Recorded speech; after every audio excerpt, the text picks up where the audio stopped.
I just want to stay with that trade negotiations with the United States and why you are not so bullish about that. And am I clear on that Lee Jae-myung is not really getting any face time, and there isn't a lot of recognition of the Lee Jae-myung administration from the White House? Does that sort of a prelude, is that signaling some kind of a trouble ahead? We've said for a long time that we think that U.S.-South Korea relations are headed for a rockier period under President Lee. I think we see that manifest in the first month in office. Lee was essentially snubbed or had his meeting with Trump pulled at G7 because Trump returned to Washington early. We then saw Lee not go to the NATO summit a week later, so he lost an opportunity to meet with Trump there. We do believe that there will be a face-to-face summit probably by the end of the month.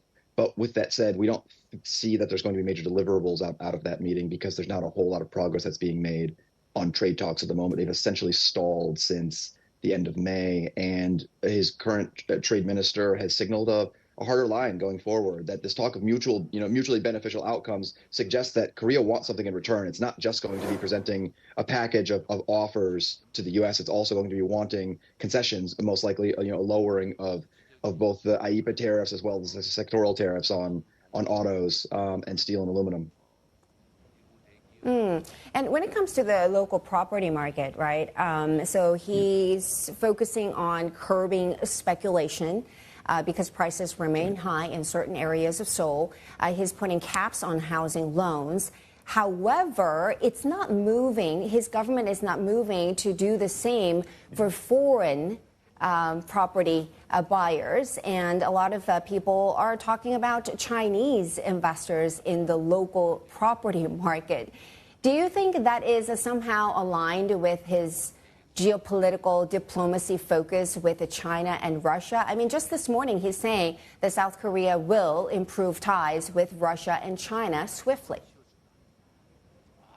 That's a lot of information in that question of yours. On the property market specifically, that is an absolute risk factor for him. That basically undid previous center-left President Moon's administration when the property market got a bit out of control.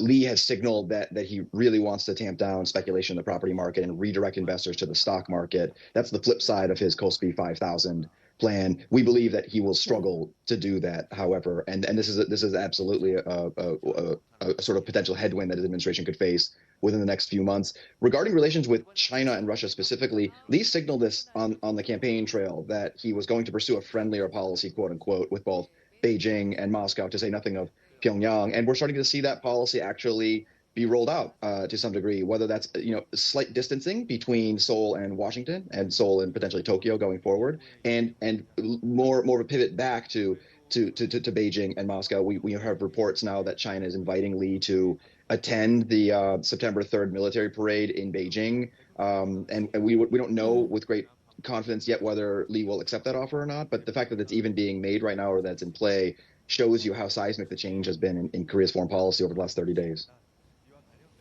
And you probably saw this coming, obviously, that the Lee Jae-myung administration signing more closely with the countries like China and Russia and not so much with the U.S. And I just wonder how this is going to sort of provide direction for the local economy as well as a market direction, because you actually have a neutral, as your calls, for short term as well as a long term. So it doesn't really change much for the South Korean market and economy?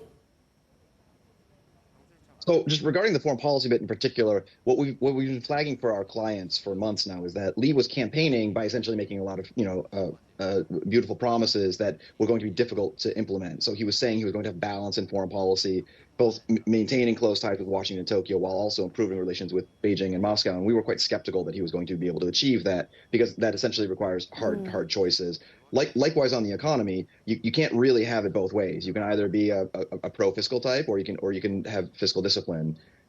So that's more or less our outlook for him. The reason why we're sort of neutral in the short term is because we think there are real headwinds that his administration will face, and that's something that foreign investors in particular are not properly taking into account. One is the question about long-term fiscal discipline. We'll get a better sense of that as the second supplementary budget works its way through the National Assembly and the 2026 national budget is presented to Parliament likely by the end of August or early September. We also think, though, that will manifest in, like I said, increasing trade frictions with the U.S. and these hard decisions that are made. So as Lee takes efforts or takes steps to improve relations with Beijing and Moscow, how will that be perceived in Tokyo and Washington? And will that undermine both bilateral and trilateral cooperation that was built up with those two countries under former President Yoon?